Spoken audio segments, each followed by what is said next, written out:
Hello అండి, welcome to my channel. నేను ఈరోజు అవిసె గింజల పౌడర్ చేశాను. ఇంగ్లీష్లో ఫ్లాక్స్ సీడ్స్ అంటారు. చాలా టేస్టీగా ఉంటాయి. ఫస్ట్ 2 కప్స్ అవిసె గింజలు వేసుకొని వేయించుకున్నాను. తర్వాత 1/2 కప్ మినపప్పు, 1/2 కప్పు శనగపప్పు, కొన్ని మిరియాలు, కొన్ని మెంతులు, కొంచెం కరివేపాకు, ఒక 10 ఎండుమిర్చి ఫ్రై చేసుకున్నాను. ఫ్రై చేసుకొని తర్వాత వేయించుకోవాలి.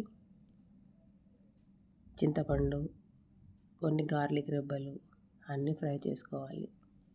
కొంచెం ఇంగువ, కొంచెం చింతపండు కూడా తీసుకొని అన్నీ కొంచెం చల్లారాక మిక్సీ చేసుకోవాలి. చాలా టేస్టీగా ఉంటుంది.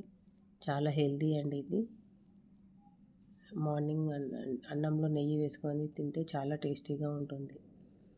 హెయిర్ ఫాల్ కూడా తగ్గుతుందండి. చాలా హెమ్మీ అండి. Okay, bye.